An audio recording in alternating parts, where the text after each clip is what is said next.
All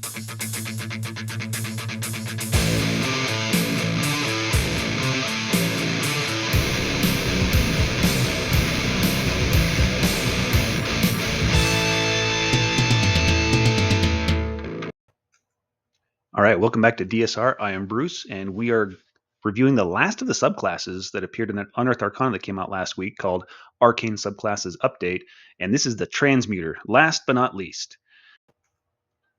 Designer Insights. The Transmuter still has emphasis on the Transmuter Stone, but now also has shapeshifting abilities. The durability option of the Transmuter Stone was consistently cited as the best option, and picking another option created the feeling of playing wrong.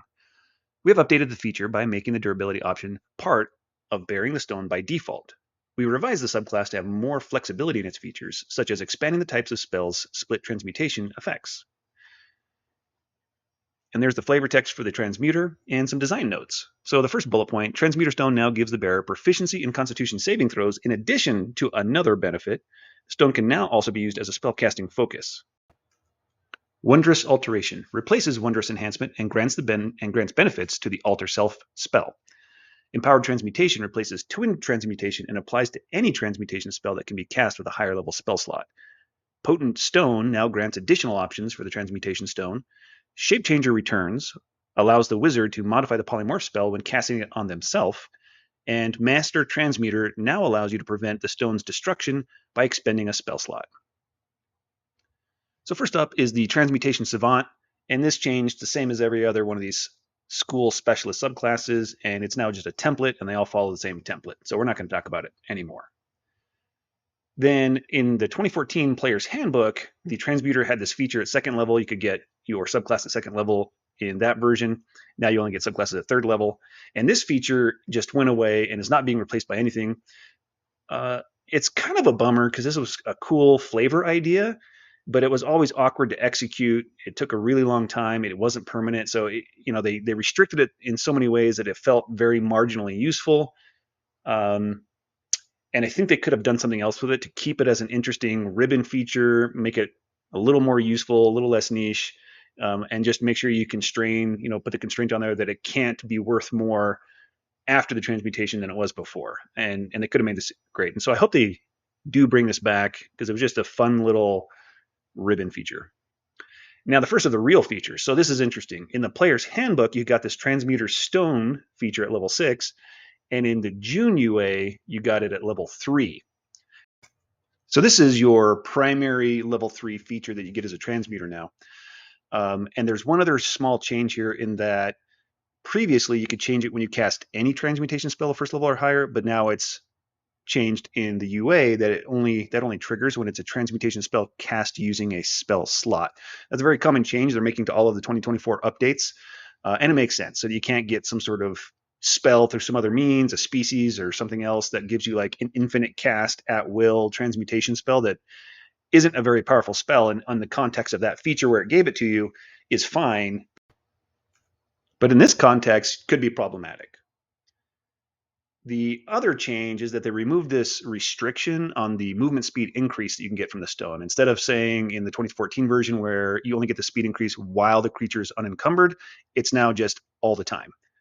Also, the dark vision feature was enhanced so that if you already have dark vision, your dark vision range is increased by 60. So this could be interestingly beneficial all the time.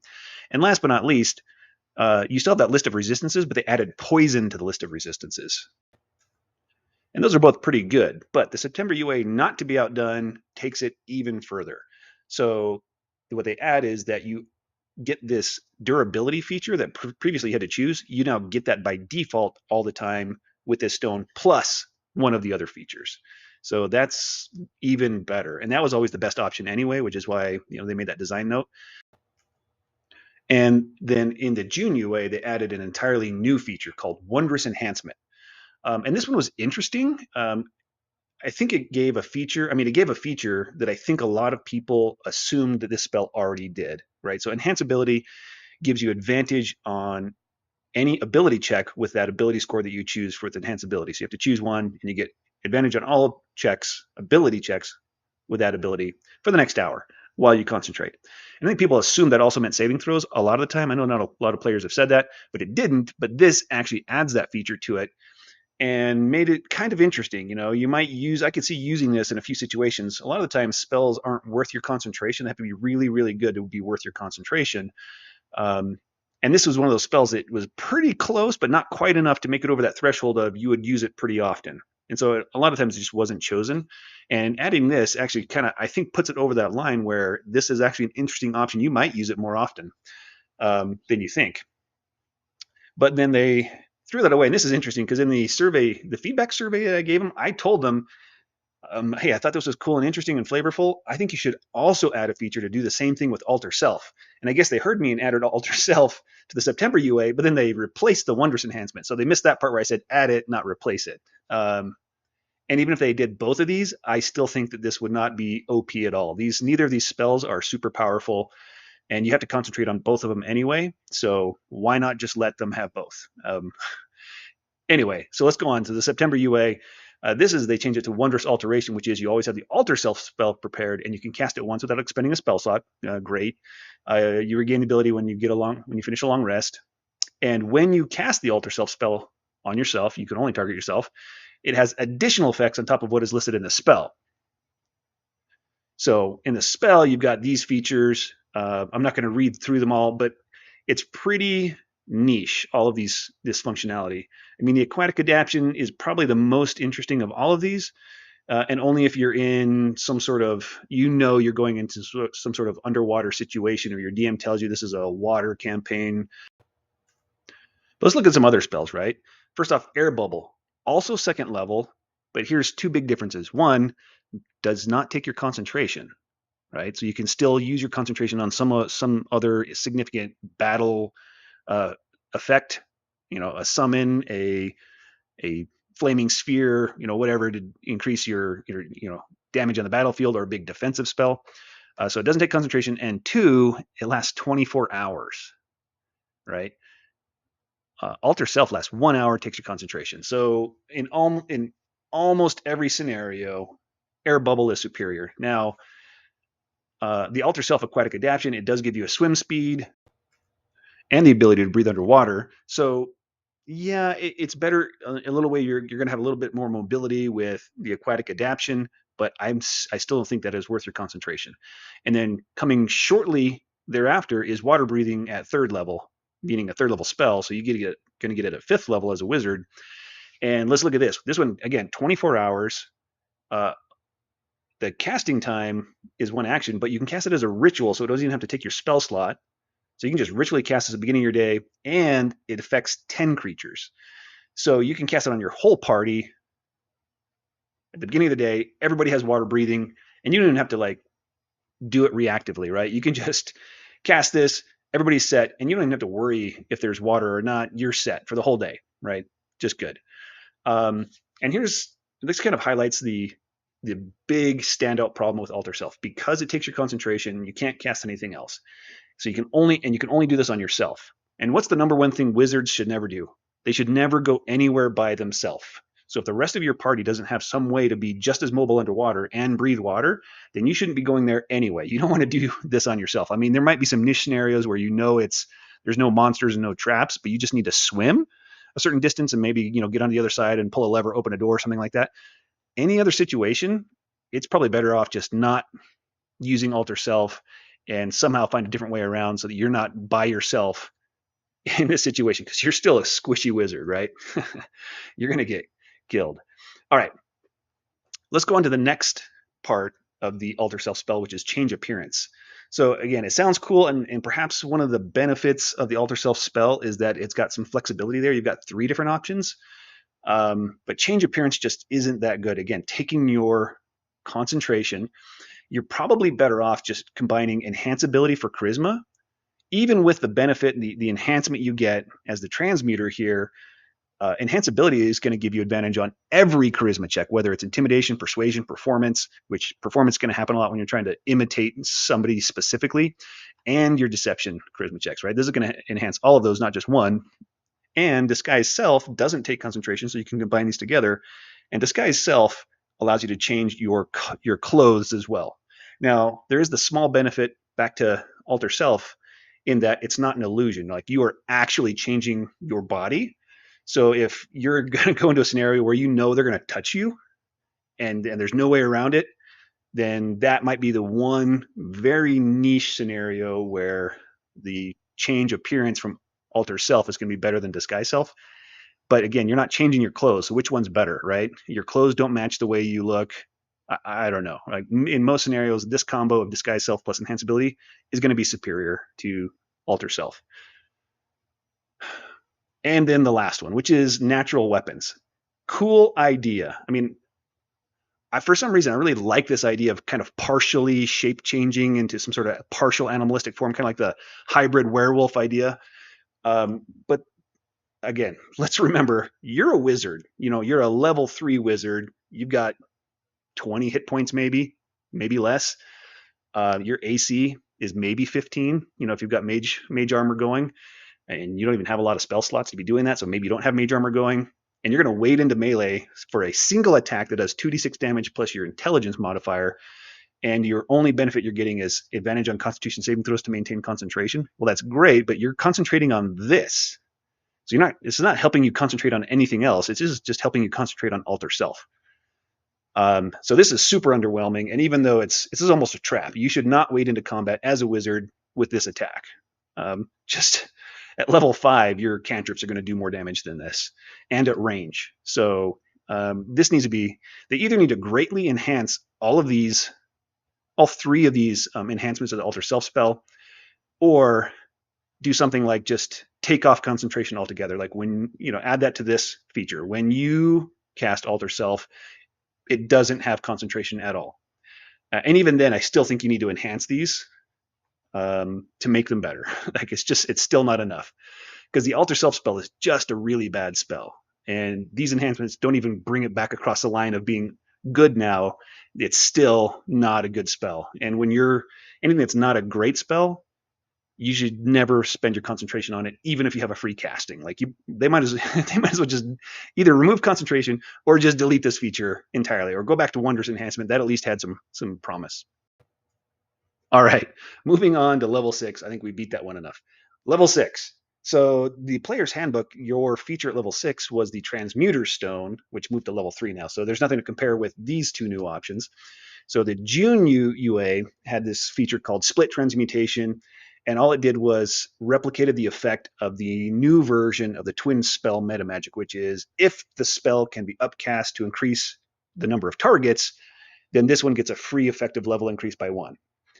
And in the September UA, they enhanced it to say as long as the spell doesn't do damage. So it no longer has to upcast to increase the number of targets. It can upcast for any reason as long as the spell doesn't deal damage. And since they use the example, I'm glad they use the example of the magic weapon spell, because magic weapon increases the damage of the weapon, but the spell itself doesn't directly deal damage. And I guess since they use that example, that means that's okay. As long as the spell itself doesn't directly deal damage, it can be upcast, or it gets a free increase in effective level by this.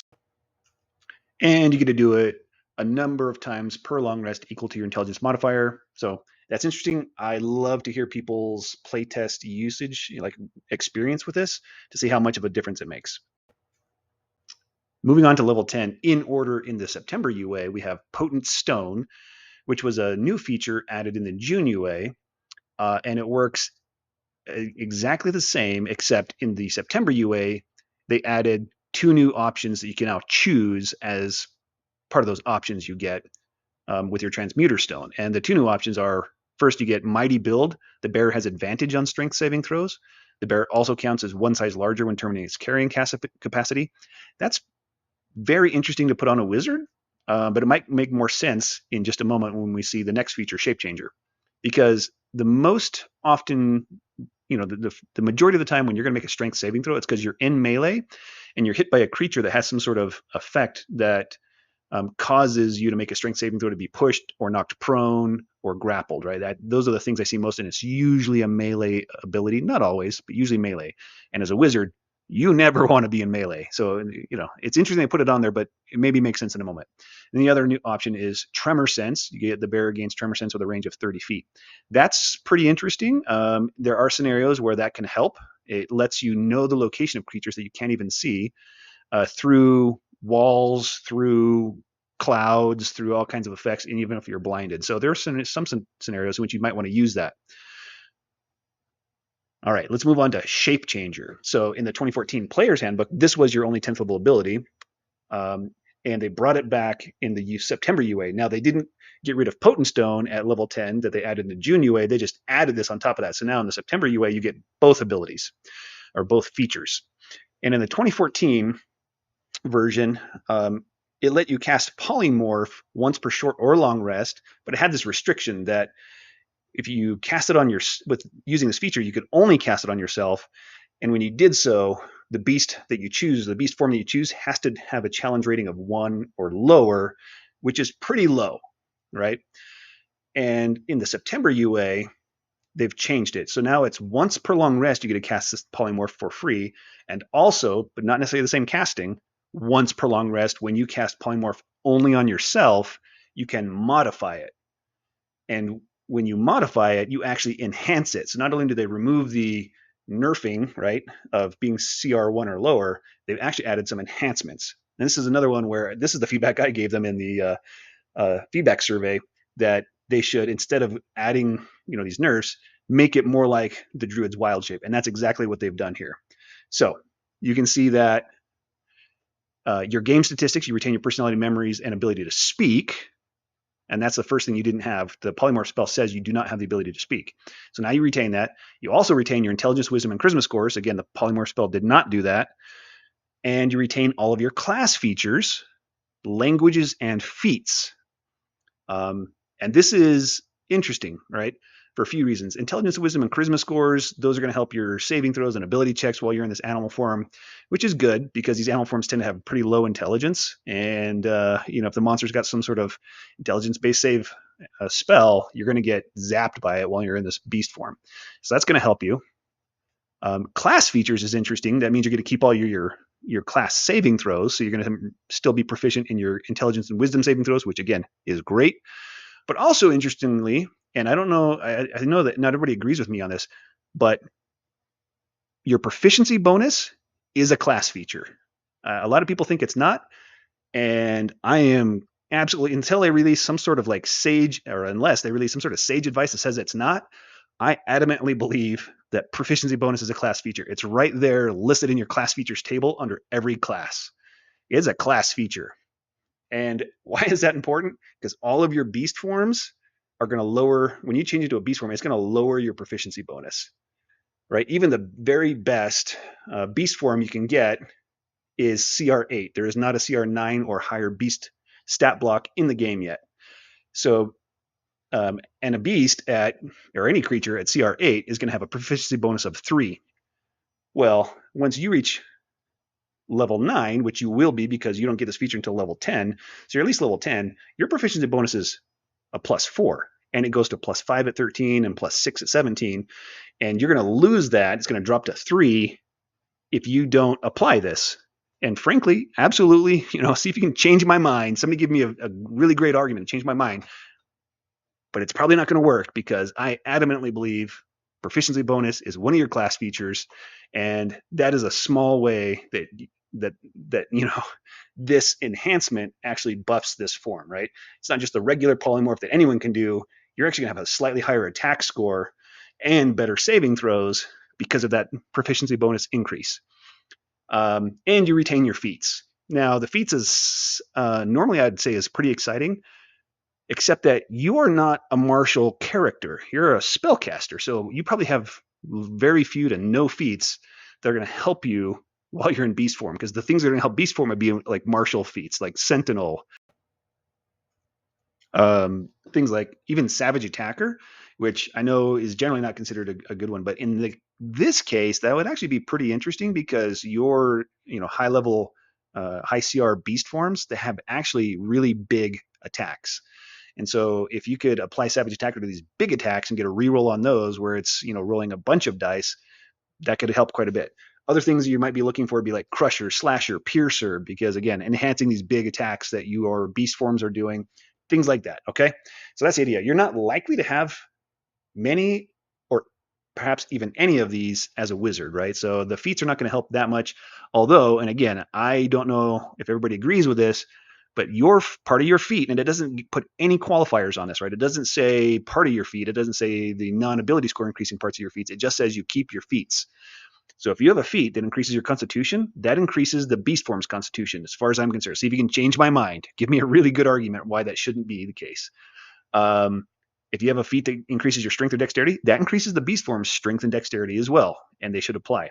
Now, another reason why you're going to have a really hard time changing my mind is that just the nature of changing into these forms, you're also losing all of your magic items, right? Polymorph says all of your magic items merge into your form. Now, the one, and that alone is actually going to reduce your power quite a bit, right? At this level, you're level 10 plus, you've got a bunch of magic items, and those actually add a lot of power to each of your player characters, right? And you're going to lose access to all of these just by switching form.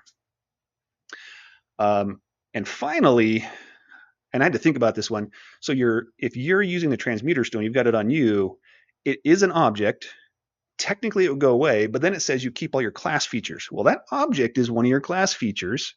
So again, as far as I'm concerned, I do think that is overridden, right? The general rule under polymorph is overridden by the specific rule of class features that you retain all of those. So I say you keep your Transmuter stone, and it still functions. Because that's one little oomph that you're going to need, because your beast form is actually going to be weaker in a lot of ways. And finally, and this one was kind of a surprise. Did not see this coming at all. You get the transmute spells feature, which is you can cast transmutation spells while it's stuck in my head, while shapeshifted, except for any spell with a material component that has a cost specified or is consumed by the spell. All right, so what does this mean? The highest CR beast form you can get is, there's a few like aquatic versions, and then you have the Tyrannosaurus Rex. Yes, CR8. And then if you're level 11, you can get the Disintegrate spell. And yes, this qualifies as being cast while you're in this special polymorph state.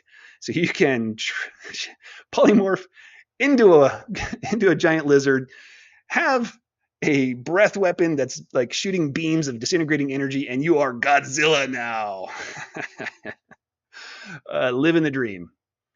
Or you could be King Kong, right? And you can, fight somebody else that's Godzilla, and you can have the whole King Kong Godzilla thing going on. Okay, but let's get back to this. Transmute spells. So on the surface, this seems really powerful, surprisingly powerful, but let's get into it. So if you filter down to, you've got to filter out a bunch of spells. One, no concentration spells, right? Because you're concentrating on polymorph, you can't cast another spell or this special polymorph ends. Two, you can't cast a spell that has a casting time of longer than one action, because whenever it has longer than one action, you must use your concentration just to cast the spell. So we've got to filter all of those out, and then filter out everything that has the material component restriction that it noted. What does that leave you with? All right, you get a handful of utility cantrips. I don't know why you'd ever want to use one of those while in this, your Super Saiyan beast form.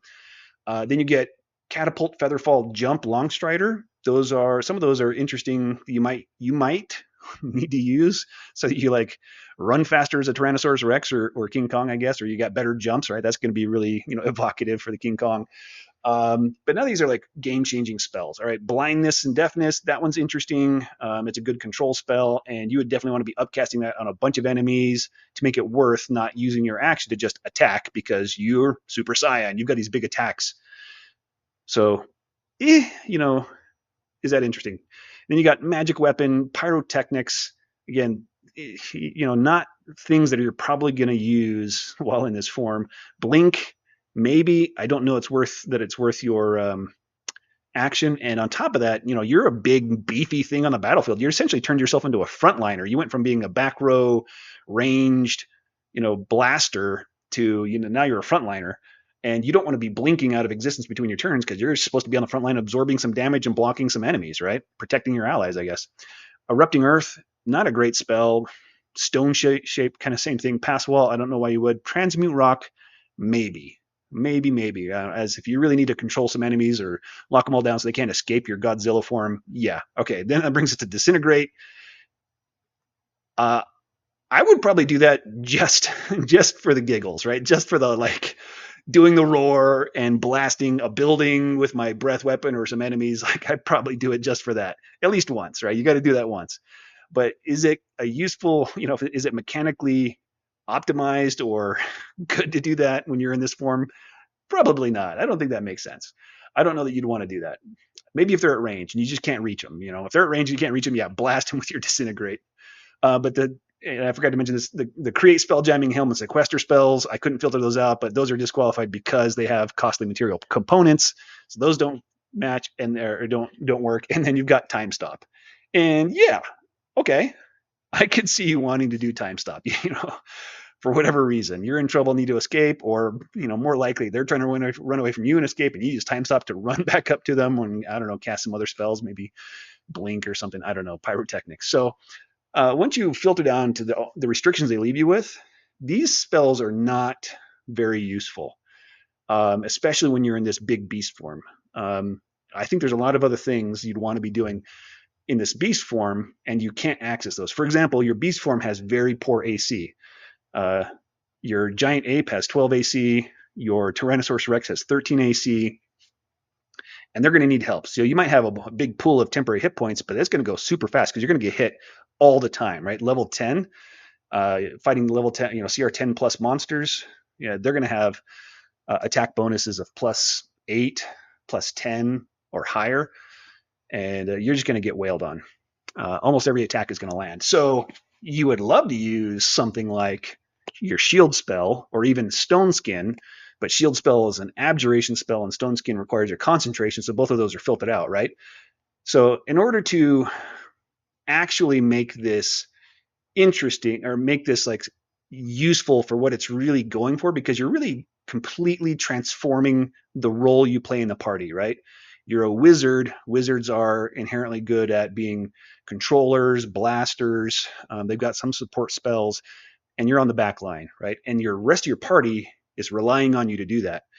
And they changed the nature of this feature with those two changes, which is instead of going from something you cast frequently and is limited to a low CR to something you cast once per day and is no longer limited and actually enhanced. So it's this big thing. It went from what I would have considered this feature in 2014 to be actually a scouting infiltration feature, right? Or flying, some sort of mobility, right?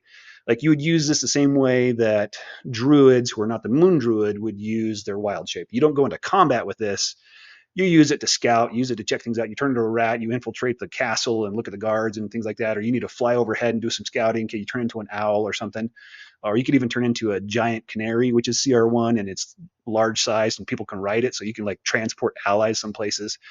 And you would do this often, right? And it didn't take a resource because it was once per short rest. That's how I would have used this previously. And the way what they changed it into is no, this is like a big core feature, and they want you to use it once per long rest, and then you're going to use it offensively. So in one combat per day, you're going to suddenly turn into a frontliner, which the rest of the party, I mean, now they should be aware that you're going to do this now that you have this feature, but they didn't, compose the party around you being a frontliner. They compose it around you being a backliner, and all of a sudden at level 10, you're going to be a frontliner part of the time, not all the time, part of the time. One combat, maybe two combats per day, so if you can get that, if it all fits within 1 hour. And it is a dramatic change in how you would use this and a dramatic change from what your character is built for before you activate this.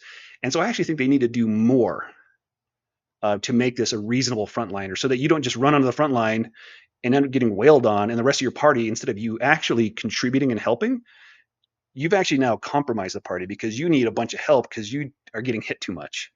And then you go down, right? Those 150 hit points are not going to last long with super low AC at this level. And all of a sudden you go down on the front line, and once those temporary hit points go out, you're back to wizard form, and now you're a squishy wizard and getting wailed on, and you're on the front line. And now your allies might have to bail you out. So you maybe even compromise things. And most of the time, you're going to be huge size, right? Most of the time, being huge size is actually a liability, not a benefit. I mean, if there's open space, enough open space, then it's a benefit. You go out there and you can block more of the front line. But if you're in small hallways and rooms with small, separated by narrow hallways, you actually can't get through those, and now it's a liability. So there's a lot of ways that this isn't good. And I think they need to juice it a little more. If it's going to be your once a day, big move that's supposed to help the party and not, be a liability in any way, I think they either need to do one of two things: either enhance its AC, probably something like similar to the Draconic Sorcerer, which is, or in this case, it'd be Intelligence, though, right? Your AC becomes 10 plus your Dexterity modifier plus your Intelligence modifier, just so that it has enough AC to just not get wrecked on the front line. Or remove that restriction on the spell casting, so remove the restriction of being transmutation spells and just say you can cast any spell. So now you can cast shield, right? Which probably, I don't know, maybe makes more sense. You're using your spell slot resources to keep yourself safe on the front line, or even better, remove. I guess a third way they could do this is remove concentration when you cast it in the modified form. So that once per day modify of polymorph, when you cast it on yourself, just remove concentration entirely from that. And then that'll allow you to cast more of these transmutation spells that would be really beneficial, like Stone Skin. Like cast Stone Skin on yourself, concentrate on that while you run into the front line as Godzilla or King Kong. And then you're going to absorb all kinds of hit points. It doesn't matter that you have low AC, because you got a bunch of temporary hit points and you have resistance to most damage. I don't know. One of those things has got to change, or this is not going. I don't think this is going to work out as nearly as well as a lot of people think. I think it's going to be one of those things that seems cool, and people are going to try it and be disappointed. And after a few tries, it's so disappointing they stop doing it, and pretty soon people stop picking the transmutation wizard because they keep getting disappointed by this thing and they don't quite understand why this isn't all working out. And last but not least, the level 14 feature, Master Transmuter. All right, this existed in the 2014 Player's Handbook version. They made an update to it in the June version, but it only nerfed this. So we're not going to talk about that, because overall, I actually think that this feature was always super weak.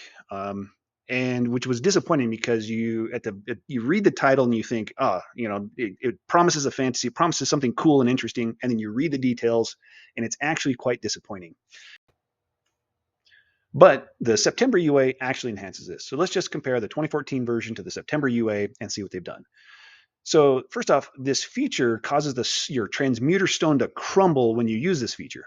The September UA, though, adds an enhancement that you can expend a 5th level spell slot to prevent the stone from crumbling. So you expend a spell slot instead of crumbling the stone, which is important because half of your subclass features are based on having that stone. So that's good, and we're going to come back to this actually.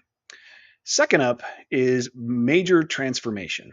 So it works the same as it did before, but it's now a 10-foot cube instead of a 5-foot cube, and you can actually split these cubes up. They have to be contiguous or connected, but they can now be, I don't know, like a fence, that's 40 feet long or something like that. I don't know. You might want to do that.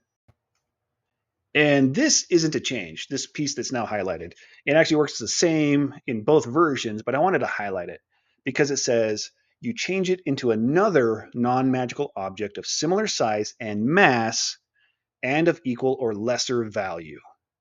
Okay, why am I calling that out? I consulted and double-checked my thoughts with, the physicists that I have on my Discord server, and yeah, when you say similar size, now there's the word similar, so let's leave that aside for a second. When you say same size and mass, you're also imposing the same density restriction on it, right? Because something that has the same size and mass must also have the same density. One of those has to change if you want a different density. And if it's the same density, you probably can't even change its material type. So let's look at comparing metals, right? Here's a list of some metals. Here's their density in pounds per square inch. And you can see they change pretty fast. So let's get back to that word similar. How close do these have to be to say it's similar? Is it a 5% variance? Is it a 50% variance? A 100% variance? Because going from something like aluminum to gold is like an 8x increase or a 7x increase, right? Going from aluminum to lead is like a 5x increase, right? You can't make any change to a material or you're going to change its density, which is going to change either its size or its mass. And what's the, primary thing you're going to want to do with this is something like, I don't know, you're stuck in a jail cell and you want to turn the stone wall into sand. Well, you can't, because sand has a much lower density than stone. Or you want to turn the iron bars into like feathers. Well, you can't. That's a very different density, same size, but very, very low mass. Like you can't make any of those changes. And that's some of the first things that jump into your mind. Now, maybe the very, very first thing that jumps in your mind is I'm going to take, lead and turn it into gold, which is actually what the whole stone thing is based on, right? The concept of the transmuter stone is based on the legend of the philosopher's stone, that back hundreds of years ago they thought that if you had this stone, it was the catalyst that would allow you to actually, and this was, I mean, a legend, I don't know if you call this mythology, they actually thought this, that you could use it to turn lower value metals like lead into silver or gold. And that was the legend. If you could figure out how to find or get or acquire this, they called it philosopher's stone, which is why this thing's a stone. It was called the philosopher's stone. If you could get that, then you could, use it as a catalyst for these transformations. And that's what all of alchemy was based on, was trying to figure out how to do that. And alchemy was the precursor to modern day chemistry and metallurgy, and all kinds of pharmacology, things like that. So that's where it all comes from, and that's why there's a whole stone concept here, right? So the very first idea might be turning something into gold, but you can't, because it says it has to be of equal or lesser value. So you can't. You can lower the value, but you can't increase the value. Now it does say you can change it from one object into another object, not just the object's material composition. But the limitation of similar size and mass is too restrictive and too cumbersome. You want to change a wagon into a boat. Well, how do you decide and figure out like how much you're going to have to look up to figure out, do these weigh the same? Are they the same length and depth and occupy the same volume? So even that's handicapped by these restrictions. And my recommendation is they should remove the word mass. All right. Similar size is good enough, and equal or lesser value is good enough. You've prevented those scenarios where somebody's going to abuse this and exploit it and make themselves super rich. They can't, because it's got to be equal or lesser value. Similar size. All right. It's a large sized wagon. Turn it into a large sized boat. Great. Good enough. Just remove the word mass so that, it's either, DMs are not trying to enforce that and say, well, they got to weigh the same. Now you got to figure out how much do these things weigh. And it's just messing with that. Like that just causes a world of pain. It doesn't help, and it makes this much harder to use and utilize, which we just don't need, right? It's already pretty niche. Even if they remove that, this is a very niche circumstantial feature. How often are you going to want to turn a boat into a wagon, or a wagon into a boat, which is perhaps like I don't know, one of the primary use cases. Are you going to turn like a table into a chest, I guess, and hide something in it? But the chest has to be the same size and mass as the table. So how do you figure that out? I don't know. Like this is pretty circumstantial already. Take the word mass off, make it just a little bit more user friendly and a little less cumbersome and awkward. And even then, I still think it's not a great feature. But let's move on. All right, this is interesting because Panacea was the best part of this whole feature, and they nerfed it. And I don't think this even before was a great feature. So they nerfed it. Instead of restoring the creature to full hit points, it only heals half of their hit points. So that's a pretty big nerf. Otherwise, it actually more or less functions the same. It removes curses. It removes magical contagions, which are the kind of the new name for diseases. I mean, a lot of the regular diseases are actually functions just under the poison condition. And this cures poison already in petrified conditions. And then they have this concept of magical contagions, which are a separate thing. And so they added that language, and really it just functions actually the same, except that it just heals half as many hit points. So that's disappointing as well, that they nerfed the best use of this thing. Moving on, restore life. So in a lot of ways, this works the same. Raise dead spell without expending a spell slot. They added this clause that's kind of interesting in the September UA that says using the stone in place of the required material components. So that's kind of interesting that they added that, and I had to think about it. I think what that means is if you are going to use this feature, then it still destroys your stone. Even if you attempted to expend a 5th level spell slot to not have the stone consumed by this feature, this particular usage of it would still destroy the stone, because the raise dead spell consumes its material component. And this says you're using the stone in place of the material component. And that material component will still be consumed. So I think if you restore life, it still destroys your stone no matter what. And that's interesting. I don't know that that's a big deal. Raise dead is just not going to come up very often.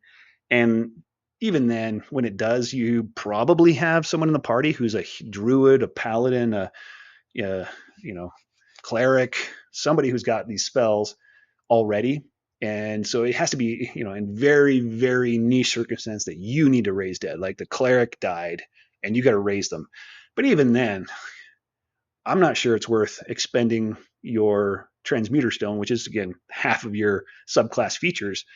You can probably take them to some sort of temple or city and get one of a faction to help you out and have them raise dead for you, and you just pay them some money, 500 gold plus the material component, 1500 gold. That's nothing for 14th level characters, and you get your buddy back. So this is super circumstantial, and if you're in one of those circumstances where you just can't get somebody to help you raise the healer, then yeah, it's actually going to feel worthwhile to expend your stone, because you're in a situation where the party is just in trouble and there's no way to solve this, and all of a sudden you're like, I'm the wizard, and guess what? I can raise dead. Now it's going to cost me half my subclass features for the rest of the day, but I think that's still going to be a moment where everybody's going to be like, yeah, and cheer, and it's going to be a cool moment you're going to remember for a while, because the wizard saved the day with a raised dead that nobody expected. So that's okay. That's okay that they have that weird clause in there because of that. Restore youth. I get this one. Now, the whole legend of the Philosopher's Stone had some interesting things. Yes, it had this idea of changing lead into gold. It also had this idea of like curing ailments, giving you immortality, eternal youth, restoring life. It even had other things like restoring barren fields to be fruitful again. So maybe they should add something that allows you to cast plant growth with this. I don't, I think that would confuse people. But if you look at the legend of the Philosopher's Stone, that was one of its features. Anyway, restoring youth is one of those features, like immortality and eternal youth, and that's why this one is there. So they're really playing homage to the legend of the Philosopher's Stone, but they're not calling it the Philosopher's Stone. So only the, I don't know, really nerdy people like me that happen to know this bit of medieval, legend lore are even going to be aware of why is this here. Otherwise, this is just a confusing, bag of mechanics they've thrown together. So it reduces your, apparent age by 3d10 years. Now they added a feature in this one in the September UA that it removes all of your exhaustion levels if you have any. Exhaustion is not going to happen very often. It's not applied too often, but when it is, it's pretty punishing. And if you have multiple, it's hard to get rid of them, because normally you have to take a long rest. That just removes one. And if you cast Greater Restoration, that also just removes one. So this is the only feature in the game that just will wipe out all of your levels of exhaustion. So pretty circumstantial, but could be valuable, right? That could save the day. Reducing your age, that's kind of pointless, right? 5th edition D&D doesn't have any rules about you die at a certain age. 1st and 2nd edition D&D did. They had whole tables for, if you're this species, this is your start. You roll randomly for your starting age, and you roll randomly for your age at which you would die. And there was all kinds of, there was tables for all of that. There was even tables for your height and weight and things like that, but that's beside the point.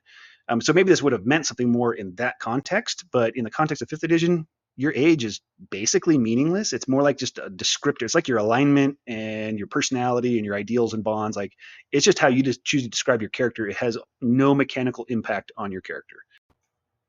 There is a small little clause change there in the two versions of Restore Youth. In the 2014 version, it said it reduces your age to a minimum of 13 years old, and in September UA it says it reduces your age to a minimum of young adulthood. Sure, right, great. I think that's better. Probably totally unnecessary. I don't know when that'll ever come up. All right, and let's return to this clause that they added in the September UA. And this is the whole feature now that's just the September UA on the screen, because now I can fit it all when I'm not comparing it to something.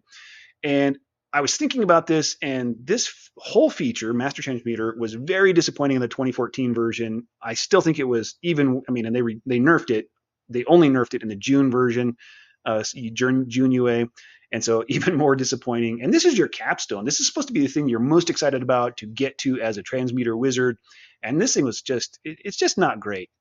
And it's still, those features are still not great. They've got problems. They're less useful, right? Restoring half hit points to an ally can sound kind of good, but it's taking your action, and you probably have a healer in the party and a backup healer. There's probably a cleric and a ranger, or a druid and a paladin, right? Like there's a healer and a backup healer who are both going to be better at healing than this. And so you having the ability to restore half hit points, you might use it. You know, probably you might use it, and maybe it'll help, but it's going to be very circumstantial. Most often, your party doesn't want you healing, right? You didn't sign up as the healer. You signed up as the wizard. They want you casting big control spells, big AoE blast spells, um, things like that, right? That's your job in the party. And so for you to stop doing that and to heal somebody, uh, it's kind of like letting your party down, right? You would only do that if like the primary healer and the backup healer are either just overwhelmed or dead, and you're unconscious, and they desperately need somebody to heal something to get one of those guys back up. Okay, you save the day with Panacea, and I mean it's not never going to happen, but again, very circumstantial, right? And as I was thinking about this more, I was going to put make this a big scathing, like this sucks and it's terrible, which I still don't think it's great. Like I'd still give it a mild thumbs down overall. But the addition of what they added to the beginning of the feature in the September UA, that you can prevent the stone from crumbling by expending a level 5 plus spell slot as part of the magic action you take using this feature, actually helps quite a bit. Okay. Because you would never, right, want to sacrifice half your subclass features to just trivially just throw out there, I'm going to restore half your hit points. And the cleric's like, well, why did you do that? I had a heal spell just ready to rock. And then you blew up half your subclass features to do that. All right. But if you can expend just a 5th level spell slot, maybe I think there's a lot more circumstances, scenarios where for whatever reason, the cleric is not close to the ally and you happen to be close to the ally who is in need of healing, and the cleric couldn't run over and get to them in time. And if that person doesn't get some heals, they might die before the cleric can get there. And then if you can just expend a 5th level spell slot without destroying half your subclass features and to heal them real quick, I think that's going to come up more often. So with that addition, that makes this, I'm going to give it, like a B rating. Like this is not an A feature, but it's not C. I'll give it a B. It's okay. I still feel disappointed by it because I really want this to be something exciting and interesting. Like with a major transformation, it would be better if they just replaced all that text and said, with this feature, you can cast Pass Wall or Stone Shape or Transmute Rock to Mud or Plant Growth, I guess, right? Or the Fabricate spell. Like you can just cast one of those spells. Like do this thing and cast one of those spells. Yes, you might be expending a 5th level spell slot, but that level of flexibility is suddenly kind of interesting. Okay, all right, I have all these options, and those are all fairly niche circumstantial spells, except maybe Plant Growth and Transmute Rock to Mud. But I can see myself wanting to do that and expend a 5th level spell slot to have that flexibility in the middle of combat. Okay, kind of cool. Panacea, just make it cast the heal spell or the greater restoration spell. Like that, that's the whole, section right there. Panacea, you can use this magic action to cast heal or greater restoration. Boom. Way less text so people don't have to figure it out. And those 2 spells do everything listed here. And it's probably the same amount of hit points. It might be slightly more hit points depending on, what PC you cast it on. In some situations, you cast it on a fellow wizard or sorcerer. Maybe this heals a little more than half. You cast this on the barbarian, maybe it heals a little less than half. But the heal spell, right? Less overhead for people to figure out. Great. I think make those 2 changes would really improve this. And even then, I still would say it's okay, not great. I don't know. I guess I'm just disappointed. I have big hopes for what this thing would be, and this really doesn't deliver on it. So overall, I think this is a vast improvement over the 2014 version of the Transmuter, and definitely an improvement over the June UA version of the Transmuter. But in the interest of not falling prey to the cognitive bias of, hey, they really improved this crappy thing, and not falling into this, the trap of thinking, oh, well, now it's awesome. I think they greatly improved it, and I still think it's kind of meh. I want to see more out of this. The beast, shape change into a titanic beast is disappointing, right? On the surface, it seems awesome. It's just not good enough to really deliver on once a day. I'm going to be this really valuable frontliner. They need to do more there. The Master Transmuter, disappointing. It's not a capstone. So I give this a mild okay, not great, not good. It's meh. If you disagree, let me know in the comments. Tell me what you think should be different, or where I was wrong, or what could be better, or what was great that I thought was bad. And thanks for watching. Hopefully I see you next time.